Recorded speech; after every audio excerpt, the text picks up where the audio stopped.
오늘 공부할 하나님 말씀은 레위기 1장 9절 말씀입니다.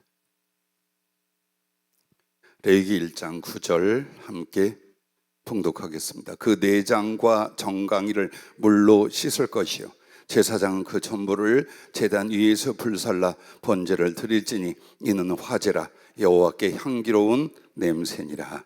아멘. 자, 오늘 레위기 1장 9절 말씀을 통해 번제 드림 10번째 시간입니다. 레위기로는 17번째 시간 줄 압니다. 자, 번제가 무엇일까요? 그 번제는 하나님께 대한 사랑의 헌신을 가리키는데, 하나는 예수 그리스도에 대한 말씀이고, 그리고 또 하나는 그 안에 있는 성도들이 어떻게 하나님께 대한 사랑의 헌신으로 드려지는가, 이것이 번제 속에 있는 모든 은혜와 목표입니다.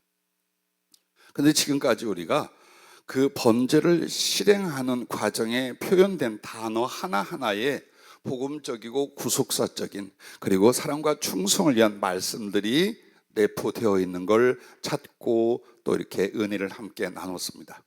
오늘은 특이하게도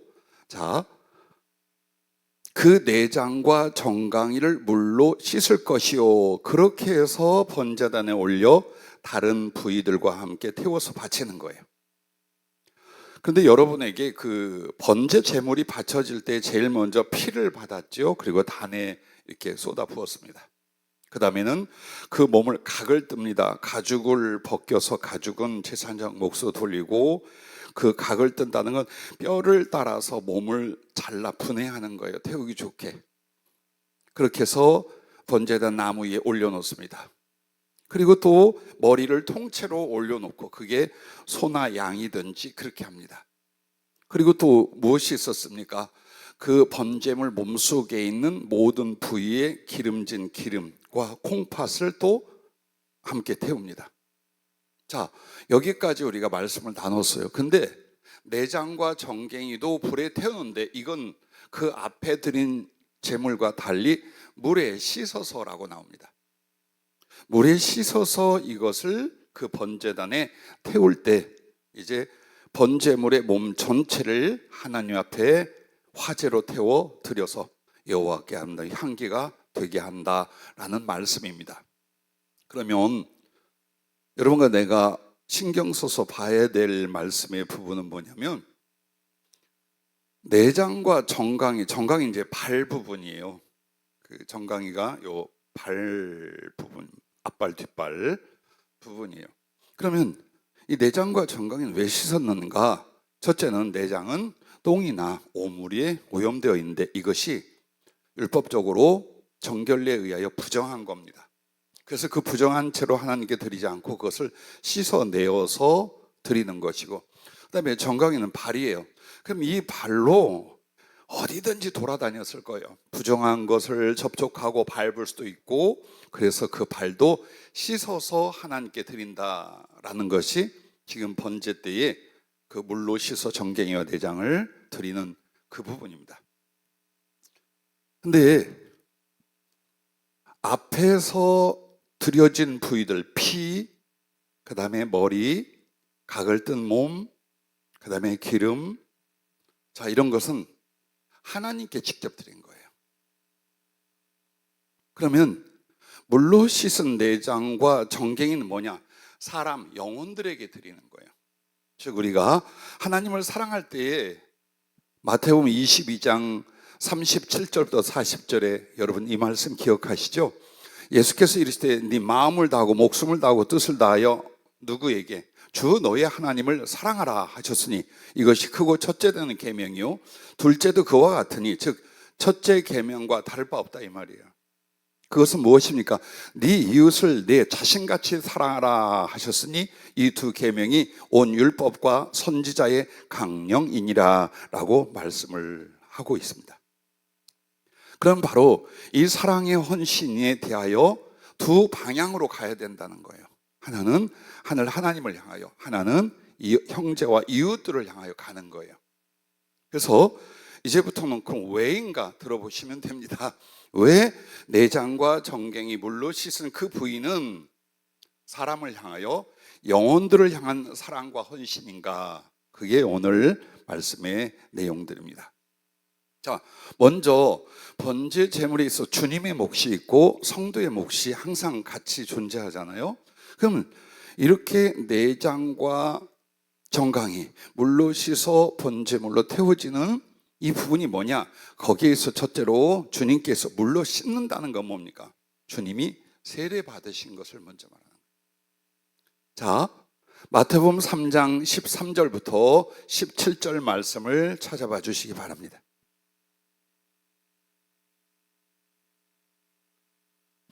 읽어볼까요? 이때 예수께서 갈릴리로부터 요단강에 이르러 요한에게 세례를 받으려 하시니 요한이 말려 이르되 내가 당신에게 세례를 받아야 할 터인데 당신이 내게로 오시나이까?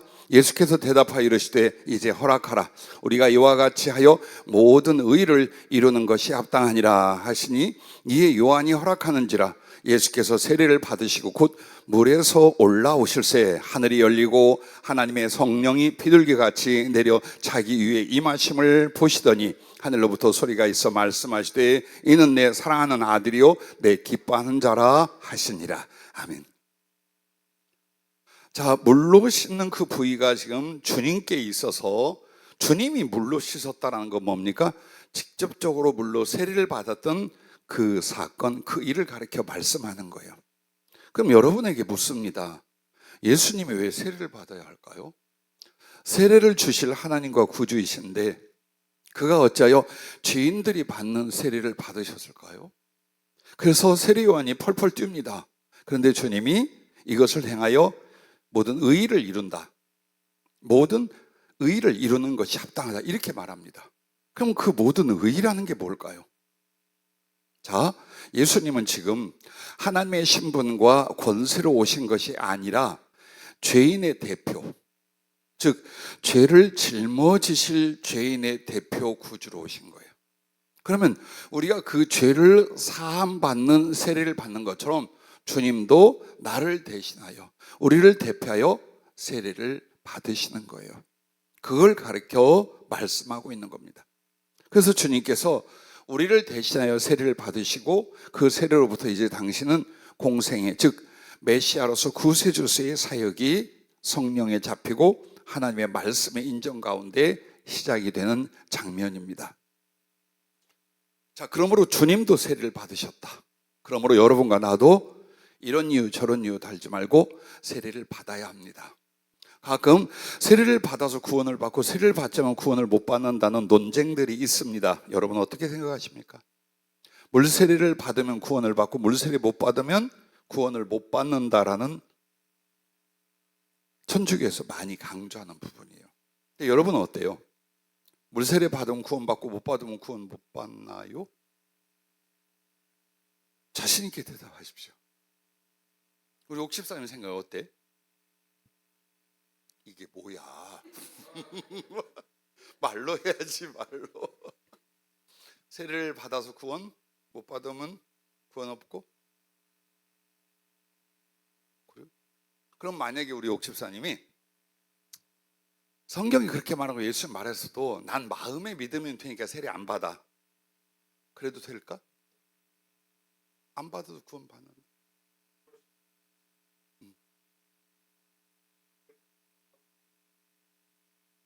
네, 비슷한 대답이에요. 자, 중요한 건 행동으로 옮길 의식을 예수님이 성경에 딱 두 가지를 말했습니다. 이건 안 하면 불신앙이에요. 그게 세례와 성찬입니다. 나는 믿음이 있으니까 세례 안 받고 난 이미 예수님 연결했으니까 성찬 필요 없어. 그건 뭡니까? 전적으로 거역하는 불신앙이 되고 말아요. 근데 예를 들어서 지금 세례를 줄 만한 사람이 없어. 그리고 세례를 못 받고 지금 죽고 있어. 죽어가고 있어. 그래서 세례를 못 받고 죽었어. 세례에 대한 믿음이 있고 세례를 사모하는, 세례를 받을 수 없는 환경으로 못 받고 죽어요. 이 사람들은 괜찮은 거예요. 이해가 되십니까? 그래서 그 은혜와 의미와 명령을 알면서도 세례를 안 받는다는 것은 불신앙과 거역이 되는 거지만, 상황과 형편이 세례를 받을 수 없는 그 상황에서 못 받는 것은 그로 인하여 충분히 구원도 받고 하나님의 은혜와 하늘나라 들어가게 됩니다. 그래서 세례 자체가 사람을 구원하는 게 아니라 세례를 통한 믿음의 순종이 그를 구원하는 것과 그에게 하나님의 생명과 역사가 일어나는 거예요. 그것은 여러분이 꼭 기억할 수 있기를 바랍니다. 그래서 저도 교회에 나오지 못하는 어르신들, 환우들에게 주님을 영접했고 본인이 고백을 하면 가서 세례를 베풀거나 가서 성찬을 나눈 경우도 많이 있습니다. 자, 두 번째로 물로 씻는 그 부분에 주님의 몫으로 뭐냐? 물, 즉 말씀과 성령으로 거듭나게 하신다라는 거예요. 즉 자기가 세례를 받듯 이제 당신은 어떤 은혜와 사명이 있는 거예요. 물과 성령, 즉 말씀과 성령으로 다른 사람들을 씻어 거듭나게 하실 것이라는 것을 가르쳐 말하는 것입니다. 그러므로 요한복음 3장 5절에 물과 성령으로, 혹은 또 다른 단어가 세례 요한을 통해 나오죠. 불과 성령으로 그러죠. 그럼 여러분, 물과 성령, 불과 성령은 어떤 표현일까요? 물과 성령이라는 것은 씻는다는 표현입니다. 그러나 물은 더 구체적으로 말하면 말씀에 대한 상징이며 성령으로 씻어 깨끗게 함을 말합니다. 불과 성령이라는 건 그 불로 소멸하기도 하지만 불의 생명의 원천, 능력의 원천에 대한 표현이에요. 그래서 일단 우리 주님은 물과 성령으로 사람을 거듭나게 하는 게 뭡니까? 그게 진짜 세례입니다. 그래서 주님은 당신이 세례를 받는 것과 동시에 우리에게 성령으로 세례를 주는데 말씀과 성령으로 거듭나게 하시는, 바로 그 은혜에 대하여 물로 씻는 주님 몫에 대해서 말했습니다. 자, 주님 몫에 있어서 이 번제물의 내장과 정강이를 물로 씻는 거, 그 다음에 이제 두 번째는 내장이 뭐냐? 소나 양, 염소 따위 위에 번제물을 드릴 때에 그 물로 씻은 내장이 나옵니다. 그것은 여러분의 교제를 드린 대로 주님의 심령, 주님의 사랑과 긍휼 주심에 대한 말씀입니다. 자, 그 성경에 연결된 설명이 주는 말씀이 예배소서 2장 1절부터 7절입니다. 한번 찾아서 같이 읽도록 하겠습니다. 예배소서 2장 1절부터 7절에 보면 여기 주님의 구원과 은혜도 나오지만 그 속에 주님의 마음이 나와요. 주님의 가슴이 어떤가, 그게 나옵니다. 함께 읽겠습니다. 그는 허물과 죄로 죽었던 너희를 살리셨도다. 그때의 너희는 그 가운데서 행하여 이 세상 풍조를 따르고 공중의 권세 잡은 자를 따랐으니 곧 지금 불순종의 아들들 가운데서 역사하는 영이라. 전에는 우리도 다 그 가운데서 우리 육체의 욕심을 따라 지내며 육체와 마음에 원하는 것을 하여 다른 이들과 같이 본질상 진노의 자녀였더니 긍휼이 풍성하신 하나님이 우리를 사랑하신 그 큰 사랑을 인하여 허물로 죽은 우리를 그리스도와 함께 살리셨고 너희는 은혜로 구원을 받은 것이라. 또 함께 일으키사 그리스도 예수 안에서 함께 하늘에 앉히시니 이는 그리스도 예수 안에서 우리에게 자비하심으로써 그 은혜의 지극히 풍성함을 오는 여러 세대에 나타내려 하심이라. 아멘. 여기서 우리가 죄와 허물로 죽었던 존재입니다. 그리고 세상을 쫓는 것 곧 마귀를 따라서 하나님을 거역하고 불순종하는 하나님의 원수들이었습니다. 그런데 우리를 예수 그리스도와 함께 구원하셨어요. 그리고 하늘의 영광과 상속자로 앉히셨어요. 그러면 그렇게 할 때 이 행위가 있기 전 그 행위를 일으키는 동기가 있다는 거예요. 그게 뭐냐? 예수님의 마음, 하나님의 가슴이에요. 그래서 그 마음을 뭐라고 말합니까? 이렇게 말씀을 합니다. 4절, 긍휼이 풍성하신 하나님이 우리를 사랑하신 그 큰 사랑을 인하여, 바로 이 가슴입니다. 이게 바로 그 번제물이 주님이라면 씻은 내장은 뭐냐? 우리를 향한 당신의 마음, 당신의 사랑, 긍휼, 자비, 이것을 가르쳐 말합니다. 그래서 내장은 다른 것과 달리 속에 있는 속 중심 혹은 심령에 대한 표현을 많이 하는 것이 성경의 표현들입니다. 여러분에게도 왜 주님의 사랑이 끝까지 갈까요? 이쁜 짓을 많이 해서? 아니잖아요. 여러분을 선택하고 여러분을 창조하고 여러분을 구원하고 여러분과 함께하는 그 이유가 뭐냐? 긍휼히 여기고 사랑해서요. 그래서 절대로 그 긍휼과 자비, 그 사랑을 주님은 포기하지 않아요. 그러므로 당신의 성품이요 가슴의 작정인 긍휼과 자비, 사랑을 포기하지 않는 한 여러분과 내가 좀 못났어도, 때로는 주님을 좀 아프게 해도 주님은 결코 버리지 않는다. 나는 크게 은혜를 받았던 것 중에 하나가 첫 애를 낳아서 키울 때였어요. 사실 아기가 똥 싸도 어른 거시기하고 냄새가 비슷합니다. 근데 더럽게 여겨지지 않아요. 똥 싸고 뭉개도 씻어주고 닦아주는데 이렇게 말합니다. 엄마 아빠는 잘 쌌네. 어느 날 아기가 응가를 못하는 거예요. 그래서 약국 운영하는 집사님네 가서 지사자를 먹여 약을 치워다 먹였어요. 어느 날 주님이 일주일을 가는데 깨닫게 하시는 거예요. 왜 의사를 의지하느냐? 그렇다가 죽은 이스라엘 왕이 있지 않느냐? 아이고 주여, 엎드려서 안수하고 기도했어요. 그리고 그날 저녁 아기가 응가를 했어요. 딱 엄지손가락만은 똥을 뽕 쌌어요. 그게 그렇게 이쁠 수가 없어요. 그 공감하고 계신 것 같아요. 예. 자, 여러분의 중심과 행위가 죄되고 어설프고 유치하고 때로는 악랄할 수도 있어요. 근데 주님은 여러분에게 있어서 어때요? 그것을 정죄하고 미워하고 증오하고 심판하는 분이 아니에요. 자식, 아기가 똥 싸고 뭉갠 거 다 닦아줘요. 더럽게 여기지 않고 깨끗이 씻어줘요. 그게 주님의 마음이에요. 그게 예수님의 가슴이에요. 자, 여러분의 죄성과 단점을 주님이 흉악한 악으로 규정하여 심판하려 하냐? 아니요. 죽음에 이르는 병으로 봐요.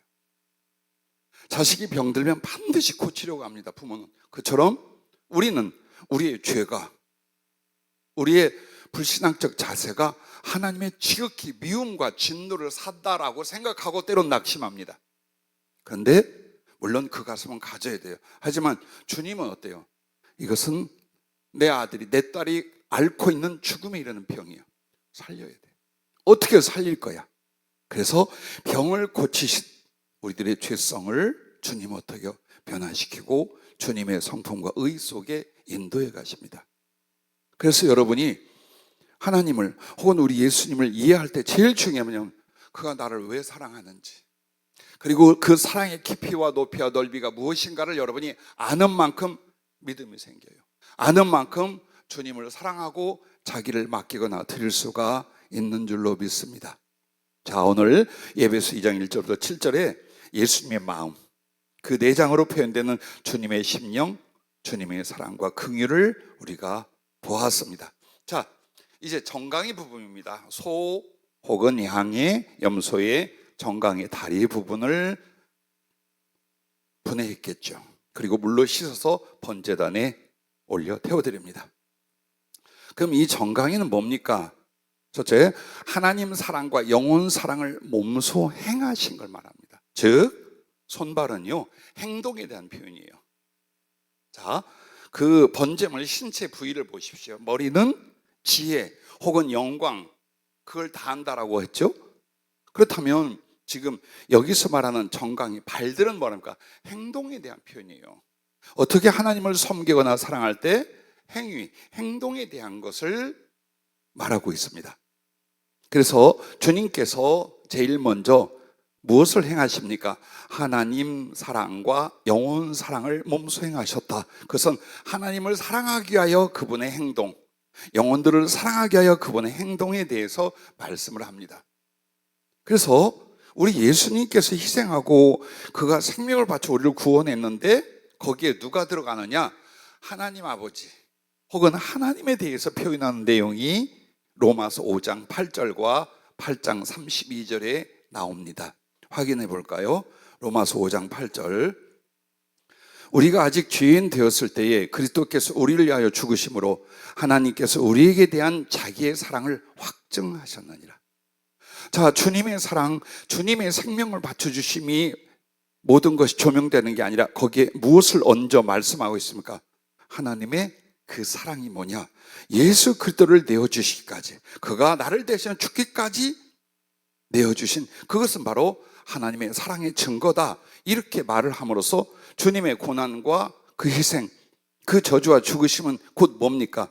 하나님을 사랑하기 위한 것이요, 그 하나님의 사랑을 나타내기 위한 하나님을 향한 사랑의 헌신 행동이었다. 그걸 말해주고 계십니다. 로마서 8장 32절에도 이렇게 말합니다. 자기 아들을 아끼지 아니하시고 우리 모든 사람을 위하여 내주시니가 어찌 그 아들과 함께 모든 것을 우리에게 주시지 아니하겠느냐. 아멘. 이 말씀을 통해서도 예수님의 그 희생과 죽으심, 자기를 바쳐주심은 먼저 누구를 의식한 거예요? 누구를 위한 행동이었어요? 아버지 하나님을 행동이었다. 그래서 하나님의 존재, 하나님의 사랑을 몸소 나타내심으로 하나님께 영광과 사랑을 돌려드리는 주님의 행위가 바로 고난과 십자가였던 것입니다. 자, 그렇게 하면서 동시에 영원 사랑을 이루신 거예요. 자, 하나님 사랑과 동시에 누구였습니까? 우리가 목표인 거예요. 목적은 아버지 하나님이요, 목표는 우리를 구원하고 우리를 사랑하시는 내용을 이렇게 두 구절에서 말씀하고 있습니다. 그러므로 주님은 사색에 잠겼거나 생각하거나 혹은 유추하거나 혹은 논리로 말씀하지 않아요. 뭘 합니까? 자기의 가슴과 작정, 사랑과 긍휼을 몸소 행동으로 나타내셨다. 그 부분이 바로 정갱이 다리를 하나님께 드리는 부분이었다라고 성령은 우리에게 적용해 주셨습니다. 동시에 우리가 또 이 행동에 대해서 할 것이 뭡니까? 복음을 전해주신 발이 되어주신 것입니다. 마가복음 1장 38절에서 39절 말씀을 보면 주님이 십자가를 치시기 전에, 그리고 주님이 부활하신 이후에도 뭘 했을까요? 여러분, 주님의 3년 반 인생이 마지막 일주일도 아니죠. 이틀을 빼고 체포당해서 십자가에 죽으실 때까지, 그때를 빼고 나면 주님은 전부 다 전도하셨어요. 다 전도를 하십니다. 그래서 마가복음 1장 38절부터 이르시되 우리가 다른 가까운 마을들로 가자. 거기서도 전도하리니. 한마디로 전도는 발로 하는 거예요. 나한테 와봐, 내가 복음을 전해줄 테니까. 그게 아니에요. 여러분이 믿음과 사랑으로 찾아가는 거예요. 그래서 여러분이 만약 전도가 안 된다, 한 영혼을 구원하거나 살릴 수가 없다거나 안 찾아간 거예요. 즉 발로 안 간 거예요. 내 발이, 복음 전한 발이 안 됐던 거예요. 그래서 주님조차도 성령님께 맡기고 천사들께 맡긴 게 아니에요. 당신이 몸소 발로 걷고 찾아가며 이 복음을 전하셨다라고 마가 증언하고 있습니다. 이에 온 갈릴리에 다니시며 그들의 여러 회당에서 전도하시고 또 귀신들을 내어 쫓으시더라. 이렇게 말하며 당신의 일생이 복음을 전한 일들이었습니다. 그러면 여러분에게 질문 들어갑니다. 주님이 부활하신 40일을 이 땅에 계시다가 승천하셨잖아요. 40일 동안 뭘 하셨을까요? 누가 또 이렇게 말해요. 내가 안 봤으니 알 수가 있나요?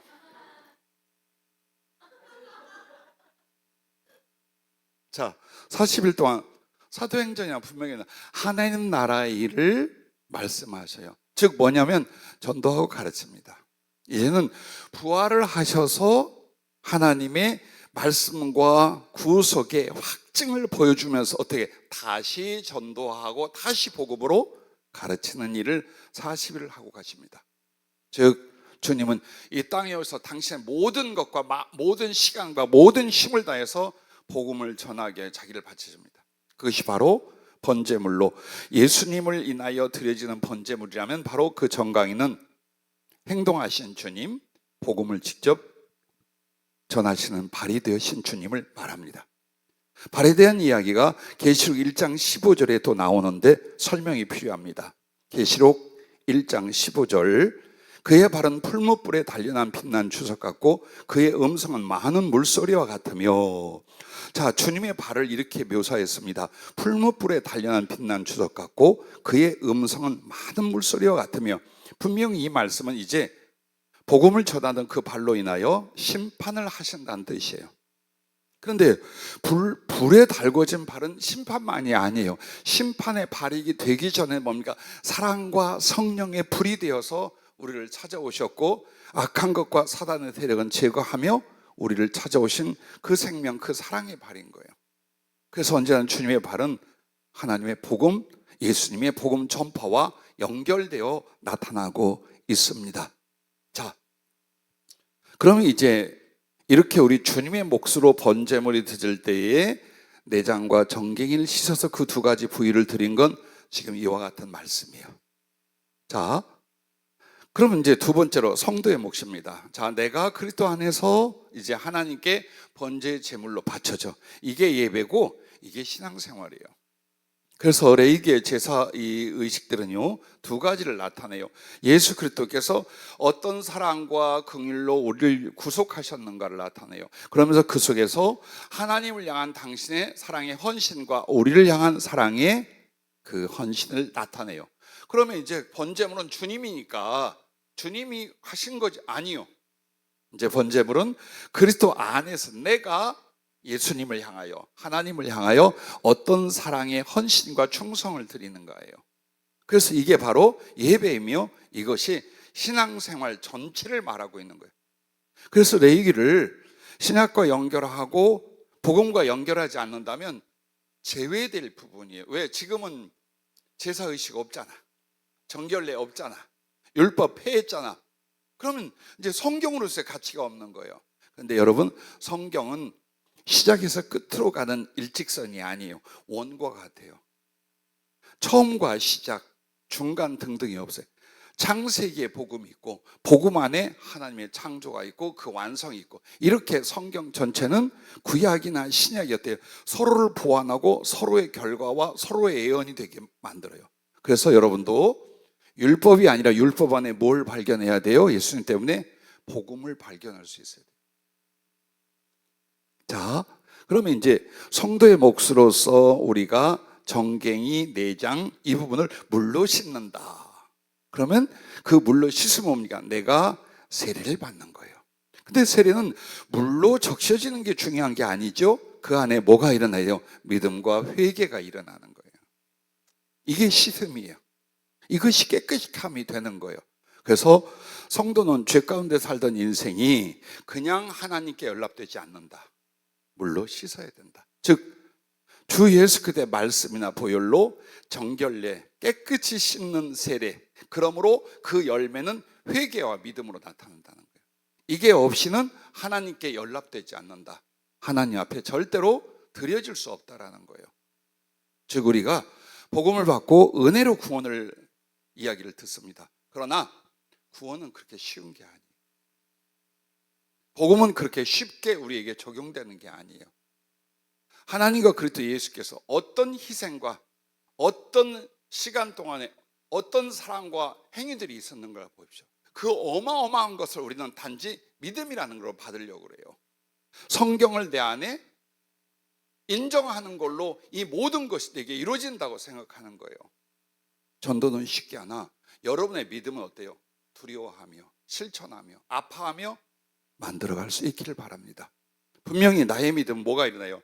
물로 세례를 받듯이 나의 심령, 내장의 변화가 뭐가 일어나야 됩니까? 회개와 믿음이 일어나야 되는 거예요.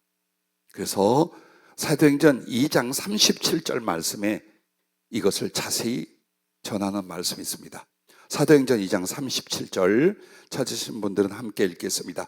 그들이 이 말을 듣고 마음에 찔려 베드로와 다른 사도들에게 물어 이르되 형제들아 우리가 어찌하여 할까 하거늘 37절로 끝나면 안 돼요.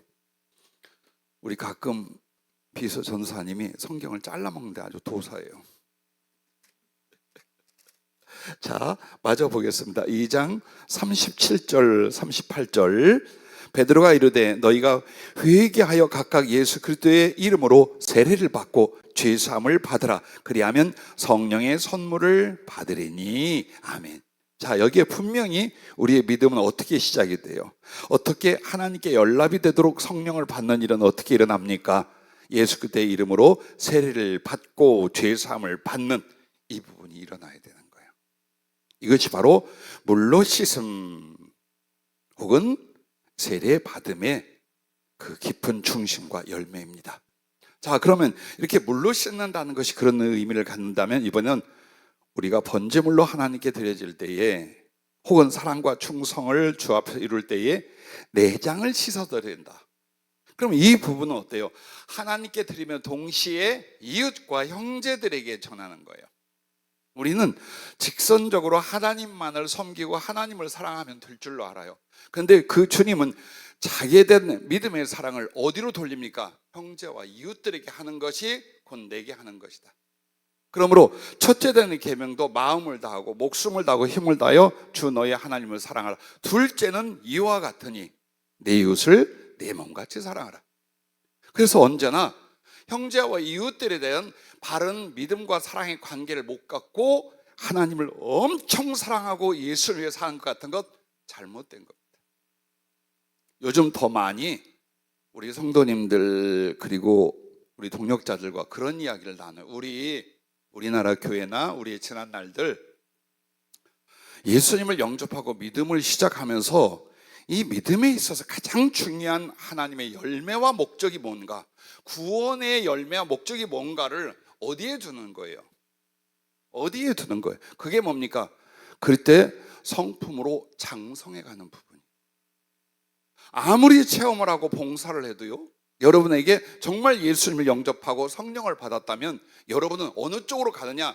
예수님의 성품을 갖게 됩니다. 그리고 그 성품이 나의 성품 안에서 성화되고 변화되게 만듭니다. 그래서 여러분이 주님을 믿는 것과 성령을 받은 것과 구원을 받은 열매가 체험이 아니에요. 영혼의 변화, 인격의 성숙이에요. 그것을 예배소 4장에 충분히 말씀하잖아요. 근데 우리는 어떻게 합니까?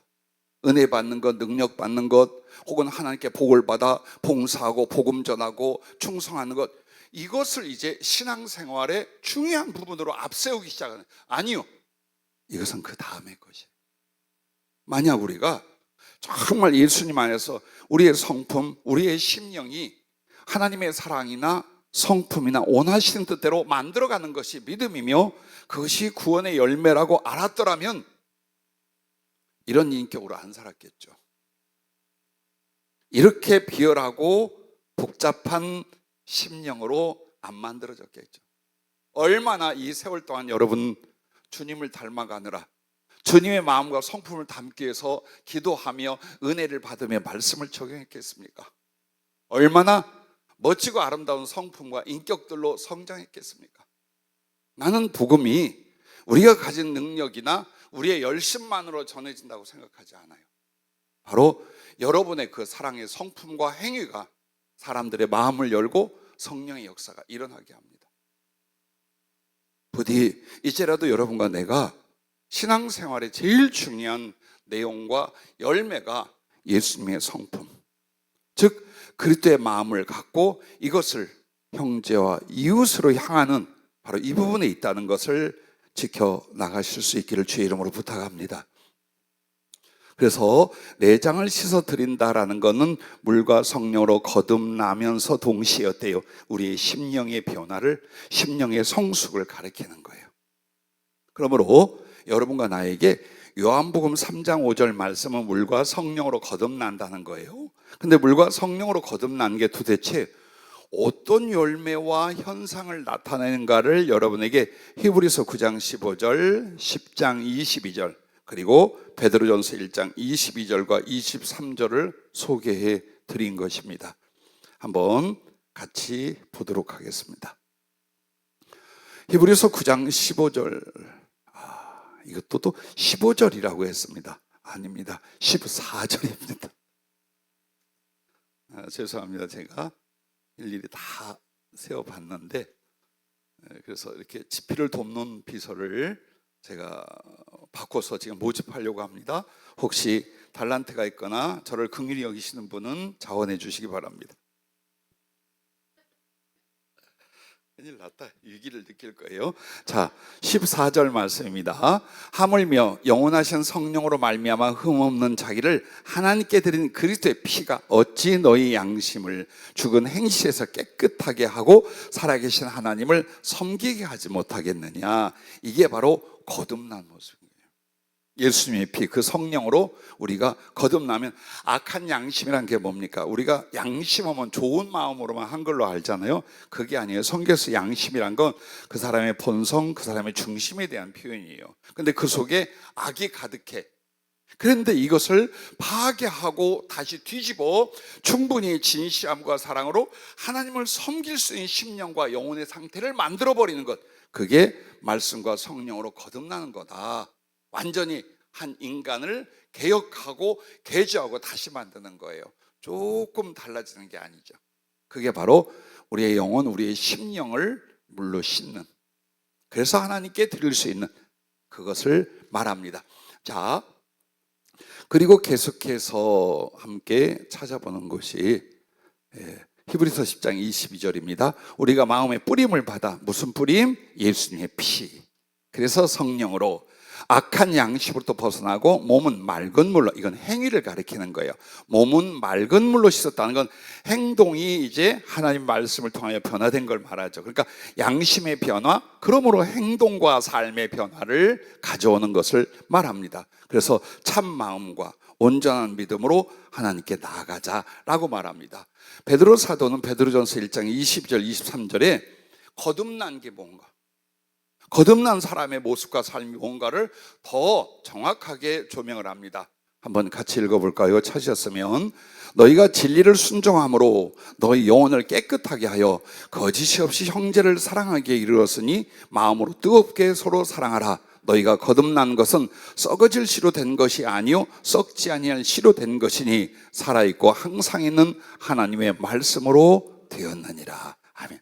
그래서 물과 성령, 말씀과 성령은 함께 역사하여 한 영혼을 거듭나게 하는데, 그 성령으로 거듭나 새로워진 심령을 돼요. 하나님을 향하여는 진리의 순종으로 영혼을 깨끗하며 하나님께 드려지게 된다는 거예요. 그런데 이 거듭난 심령은 하나님께만이 아니에요. 형제와 이웃들에게 드려지는 거라고 그랬잖아요. 내장은 거기에 뭐라고 나옵니까? 바로 이렇게 말씀을 하고 있습니다. 거짓이 없이 형제를 사랑하기에 이르렀으니 마음으로 뜨겁게 서로 사랑하라. 이게 성령으로 거듭난 그 심령이 물로 씻긴 내장처럼 형제와 이웃을 향하여 진실한 사랑. 그럼 여러분에게 거짓이 없는 사랑은 뭘까요?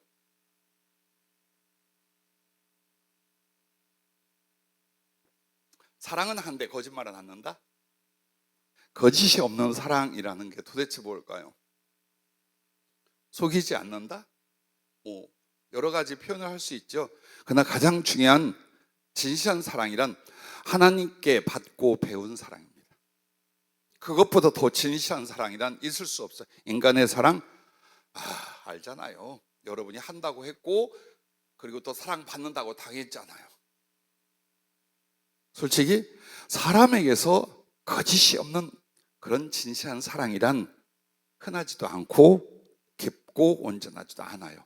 그래서 여기서 말하는 진실한 거짓 없는 사랑은 하나님께 받은 그 사랑, 그리고 하나님께 배운 그 사랑으로 형제를 사랑하는 거예요.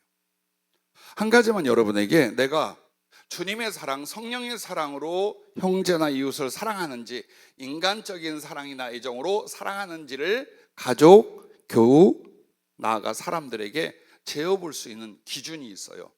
그게 뭐냐? 여러분이 사랑했고 마음과 힘으로 도왔잖아요. 주님의 사랑이었다, 성령으로 사랑했다는 건 돌아오기를, 받기를 요구하지 않습니다. 내가 너한테 그렇게 했잖아, 나는 그렇게 했는데 말이야, 넌 그따위야? 이거는 인간적 사랑, 이기적인 사랑인 거예요. 정말 여러분이 주님께 받고 배운 사랑은 뭡니까? 주고 그걸로 기뻐하는 거예요. 그래서 가족에게는 그렇게 할 거예요. 이제 교회에서 믿음의 사람들에게 그렇게 할 수 있는지, 나아가 이웃들에게 여러분이 정말 무언가 도움을 주고 마음을 주고 혹은 더 크게 베풀었어요. 그런데 요구하고 기대하지 않아요. 왜? 내가 준 건 그 사람에게 준 게 아니에요. 주님께 드린 거예요. 그 사람을 거쳐 주님께 드린 거지, 주님 주신 것으로 주님께 드린 것 뿐이에요. 그래서 그렇게 베풀고 사랑할 수 있는 게 감사하고 기쁠 뿐이지, 내가 이렇게 했잖아, 내가 너한테 이렇게 했는데 이게 안 생기면 그게 바로 진실한 사랑, 주님께 배우고 받은 사랑이에요.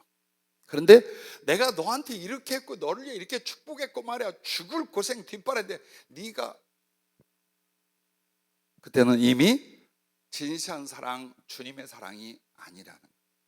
그것만 여러분이 재어보시면 예수님의 사랑으로 진실한지, 혹은 인간적인 마음이 기어서 기대와 요구를 하는 삐뚤어진 사랑인지를 여러분은 금방 발견하실 수 있습니다. 힘들어요. 완전한 주님의 마음과 주님의 사랑한다는 건 쉬운 일은 아니에요. 그런데 우리에게 중요한 건 완전함이 아니에요. 추구해 가는 거예요. 하나님의 말씀과 그 사랑에 대해서 몸부림을 쳐서 기도하고 수고하면서 그 방향으로 나아가는 거예요. 그게 믿음 생활이에요. 그래서 실망하지 마세요. 여러분 마음에 사랑이 중요하고 그 사랑을 위해서 정말 재도전을 하고 수고하고 있다면, 부족하더라도 때로는 잘 안 되더라도 낙심하지 말아요. 여러분은 오늘보다 내일 더 나아질 것이기 때문입니다. 그래서 여러분과 나는 항상 그래요. 정말 마음의 사랑을 안 주고 행동의 사랑이 나오냐? 안 나온다는 거예요. 그래서 마음의 사랑이 먼저라는 것이 내장이에요. 내장을 드리는 거예요. 그거는 누구에게? 내 형제와 이웃에게 주님을 위하여 주님의 일로 하는 거예요. 그래서 여러분에게 그 발이라는 행동이 나오기 전에 내장이 먼저 하나님께 드려지고 그 가슴이 그리스도의 심장이 되어서 사람들에게 드려져야 돼요.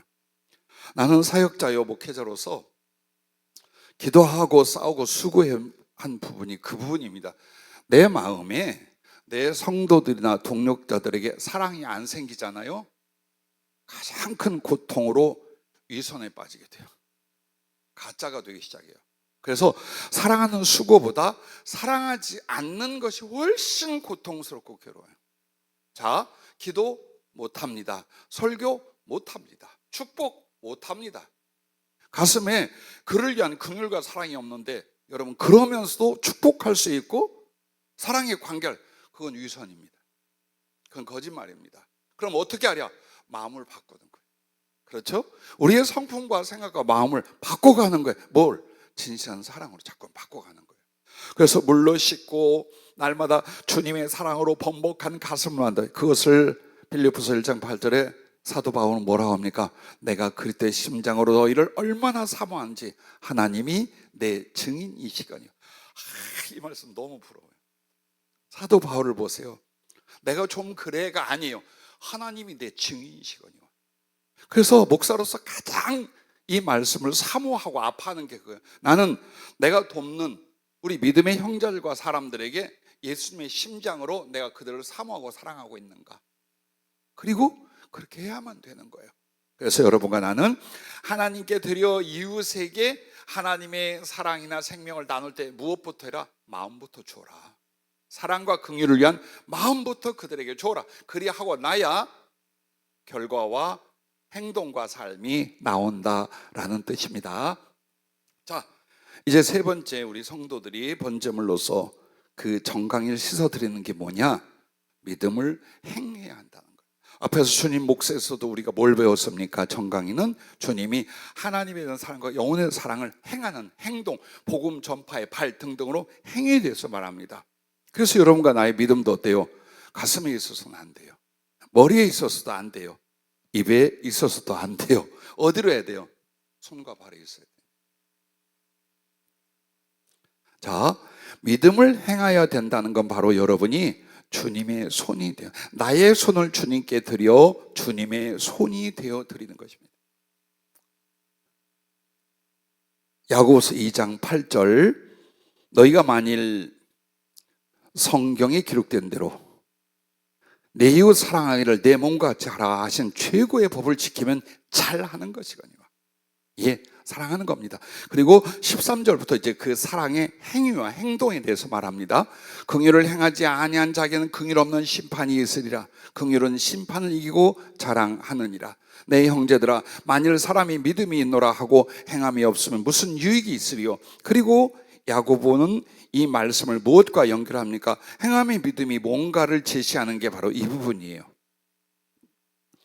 만일 형제나 자매가 헐벗고 일용할 양식이 없는데 너희 중에 누구든지 그에게 이르되 평안히 가라, 덥게 하라, 배부르게 하라 하며 그 몸에 쓸 것을 주지 아니하면 무슨 유익이 있으리요. 이와 같이 행함이 없는 믿음은 그 자체가 죽은 것이라 라고 말합니다. 이 말씀에 대하여 여러분 보십시오. 로마서는 어떻게 말합니까? 행함이 아니야, 믿음이야 라고 말합니다. 이것에 오해가 없어야 돼요. 로마서에 말하는 행함이 아니라 믿음으로 구원받는다는 건 율법의 행동을 구원의 조건으로 삼지 말라는 거예요. 예수 그리스도의 십자가에 나를 위한 죽으심과 그의 부활을 마음으로 믿고 따름으로 구원을 얻는다는 이 이야기예요. 그럼 야고보서는 뭐냐? 믿음 말하면서 삶이 없어, 행동이 없어. 그건 가짜다. 그래서 로마서의 믿음과 야고보서의 믿음을 합하여 여러분은 알고 지키시면 돼요. 자, 그래서 야고보는 그렇게 말씀을 하고 있습니다.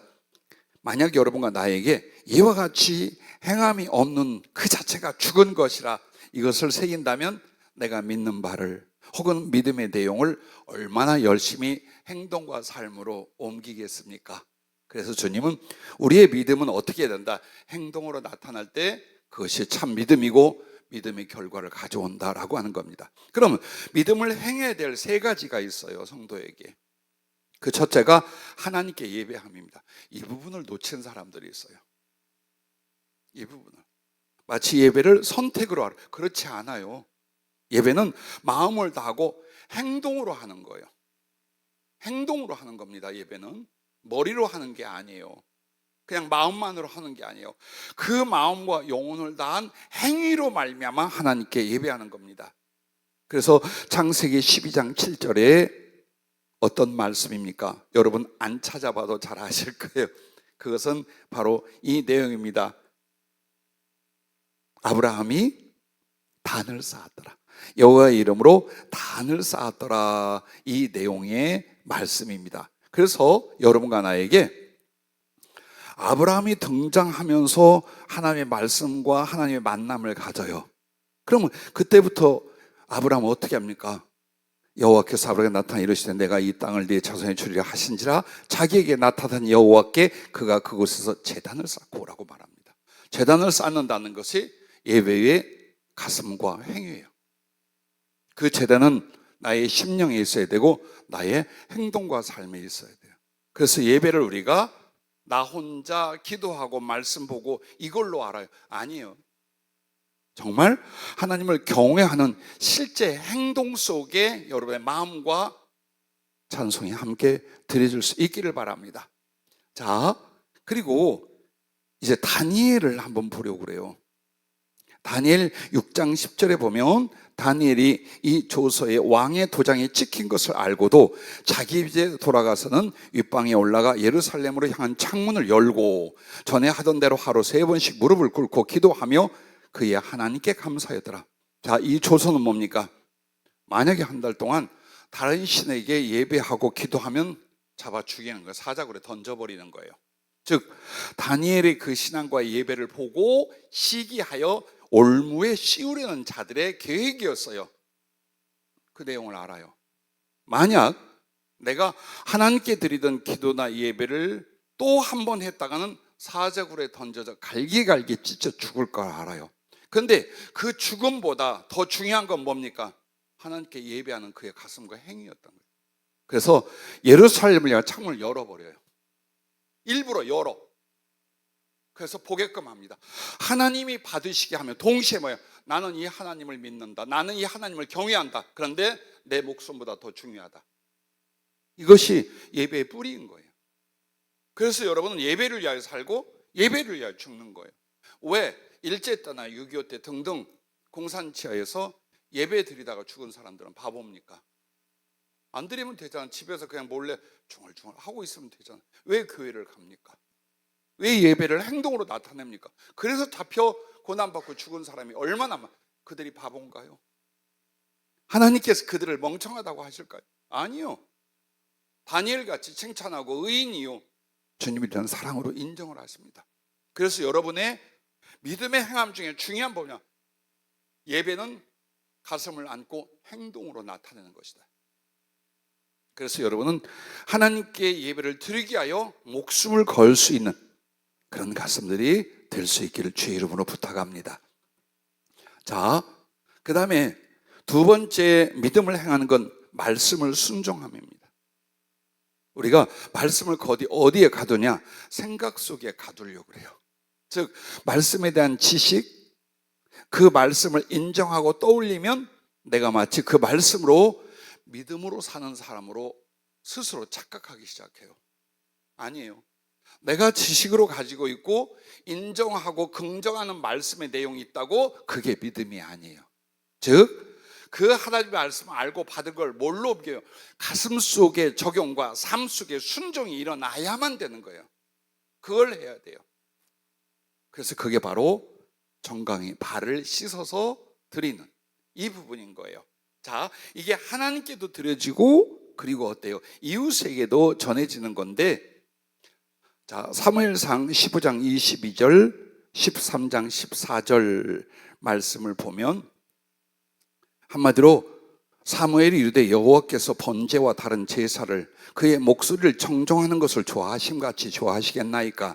순종이 제사보다 낫고 듣는 것이 수장의 기름보다 나으니. 자, 그리고 이제 13장 14절 말씀은 이 말씀이에요. 지금은 왕의 나라가 길지 못할 것이라 여호와께서 왕에게 명령하신 바를 왕이 지키지, 즉 순종하지 아니하였으므로 여호와께서 그의 마음에 맞는 사람을 구하여 여호와께서 그를 그의 백성의 지도자로 삼으셨느니라 라고 사울에게 사무엘이 말하는 내용이에요. 자, 하나님의 마음에 합한 자 혹은 하나님의 마음에 맞는 자가 누굴까요? 이 말씀을 유추해서 볼 때 순종하는 사람. 순종하는 사람. 다윗도 범죄하고 악한 행동 굉장히 많아요. 인피를 100개 벗겨오면 딸을 주겠다 그랬어요. 200장을 벗겨. 그 말이 뭡니까? 아무리 블레셋하면 200명을 죽이고 껍데기를 벗겼어요. 다윗이 그런 사람이에요. 밧세바 사건, 우리아 사건을 보십시오. 그럼에도 이 사람은 어떻게 합니까? 하나님 앞에 어떻게 해서든지 순종하려고 삐뚤어진 길을 다시 돌아와요. 넘어졌다가 다시 일어나요. 그래서 주님은 완벽하다는 의인을 사랑하는 게 아니라 넘어져도 일어나 주님을 향해 나아가는 순종의 사람을 당신 마음에 합한 자라 더 사랑하는 줄로 믿으시기를 바랍니다. 자, 이렇게 순종은 행함으로 나타난다는 것과 함께 이제 세 번째는 사랑을 실천하는 거예요. 그게 바로 이웃들에게 사랑을 실천하는 그 내용, 야고보서 2장 8절 그리고 13절로 17절은 여러분이 참조해 주시기를 바라요. 그래서 사랑이란 어때요? 마음에 품는 게 아니다, 입으로 말하는 게 아니다, 실제로 행동으로 섬김으로 나타나야 된다. 그것이 바로 그 번제물의 정갱이를 드리는 것이다. 그것을 말씀드렸습니다. 그리고 마지막으로 정갱이를 씻어 드린다는 것은 여러분이 복음을 전파해야 한다는 겁니다. 한마디로 믿음의 행함이 주님께 나의 손이 되어 손을 드리는 거라면 이제는 나의 발로 주님의 발이 되게 하여 드리는 것입니다. 로마서 10장 13절부터 15절 말씀을 여러분은 잘 아실 것입니다. 한번 볼까요? 누구든지 주의 이름을 부른 자는 구원을 받으리라. 그런즉 그들이 믿지 아니하는 일을 어찌 부르리요? 듣지도 못한 일을 어찌 믿으리요? 전파하는 자가 없이 어찌 들으리요? 보내심을 받지 아니하였으면 어찌 전파하리요? 기록된 바 아름답다 좋은 소식을 전한 자들의 발이여 함과 같으니라. 그러므로 믿음은 들음에서 나며 들음은 그리스도의 말씀으로 말미암았느니라. 아멘. 자, 누군가가 마음에 믿고 입으로 예수님을 주님으로 시인했어요. 그렇게 기도하고 그렇게 하나님을 찬양했어요. 그러면 구원이 이미 구원을 받는다는 거예요. 너무 쉬워. 그러나 그렇게 쉬워 보이는 그 믿음, 그 구원이 어찌 듣지 않고 믿음이 생기겠느냐? 그럼 전해주지 않는데 어떻게 듣겠느냐? 보내심을 받지 않는다면 어찌 전하겠느냐? 그리고서 결론이 무엇입니까? 아름답도다 좋은 소식을 전한 자들의 발이여 함과 같다. 즉 하나님 보시 가장 아름답고 선한 발이 누굽니까? 복음을 전하는 발, 생명을 전하는 그 행동, 바로 이거라 그 말이에요. 그래서 정강이 4장 부분은 하나님께 바쳐질 때 어디? 이웃 사랑으로 드리는 부분이라는 거예요. 예수님의 마음으로 영혼들을 사랑하는 것과 그 다음 나의 행동과 복음 전파를 통해서 사랑과 복음을 전해주는 행동에 대해서 말하는 거예요. 자, 말씀을 맺히려고 하는데 고린도전서 9장 14절 그리고 16절 17절 말씀 보면 아주 은혜스럽고 두려운 말씀이 나옵니다.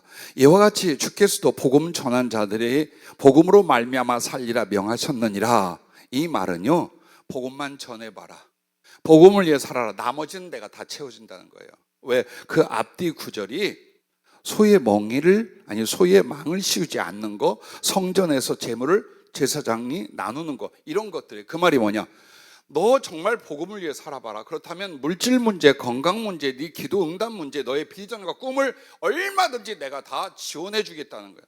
즉 그리스도인은 뭘로 살아? 복음으로. 복음을 받고 가슴에 이르고 이 복음을 전하는 것만 하면 된다는 뜻이에요. 이게 하나님의 나라와 의를 구하는 거예요. 그거예요. 그러니까 우리가 수고하고 목매어 매달려 아파하고 괴로워하면서 이 세상과 세상의 것들을 위하여 영혼을 팔고 신앙을 팔고 인생을 파는, 그러지 마라 이거예요. 오히려 하나님의 복음을 깨닫고 가슴에 안고 그 사랑과 생명을 전하기 위하여 어떤 사랑의 선함으로 어떤 복음의 열정으로 살아봐라. 그럼 나머지는 내가 다 채워준다. 그래서 믿음에 부여하고 또 사랑의 베품에 있은 물질로도 부여하고 성령의 나타난 은사로도 부여한 여러분이 되시기를 바랍니다. 할렐루야. 자, 그리고 16절 17절은 이 말씀이에요. 내가 복음을 전할지라도 자랑할 것이 없음은 내가 부득불할 일임이라. 만일 복음을 전하지 아니하면 내게 화가 있을 것이로다. 내가 내 자의로 이것을 행하면 상을 얻으려니와 내가 자의로 아니한다 할지라도 나는 사명을 받았노라. 이 믿음과 의식을 갖고 살아야 돼요. 아, 이건 목사님들이야, 이건 아니요. 예수 믿는 모든 사람, 하나님께 그리스도로 말미암아 바쳐지는 모든 사람은 다 누굽니까? 복음 전도자로서의 사명이 있다라는 거예요. 자, 여러분에게 한 예를 드릴게요. 부둣가에 앉아서 노을을 바라보고 햇볕과 바닷바람을 쐬고 있는 한 남자가 흔들 의자에 앉아 있었어요. 근데 누군가가 그 부둣가에서 발이 걸려서 바다에 빠졌는데 이 사람은 수영을 못해요. 살려야 돼요? 지가 알아서 하게 둬야 돼요? 근데 이 사람은 살리지 않았어요. 그리고 이것이 법적으로 고소가 되고 했지만 무죄가 됐어요. 왜? 그 뛰어들어서 구조하는 건 법적 책임이 있거나 그래야 될 의무가 있는 게 아니다라는 결론. 이게 세상이에요. 그런데 여러분에게 한 가지 예를 드리겠습니다. 여러분이 그렇게 먹고 마시고 쉬고 있을 때에 한 사람의 물에 빠졌어요. 귀찮아. 그리고 나는 수영을 잘 못해. 지가 알아서 나와야 돼. 저건 지 팔자야. 근데 그게 누구냐? 그게 여러분의 왕의 아들이었어요. 그럼 그 왕이 여러분을 어떻게 할 것 같아요? 아, 법적 권리, 법적 처벌 이거 말하고 있겠어요? 죽여버릴 거예요 아마. 그죠? 여러분, 옳고 그름의 율법보다 더 무서운 그 법이 뭔 줄 알아요? 괘씸죄예요. 사랑을 알고도 행하지 않으면 무서운 죄예요. 긍휼 없는 자는 긍휼 없는 심판을 받아요. 이게 주님의 원리, 하나님의 가슴이에요.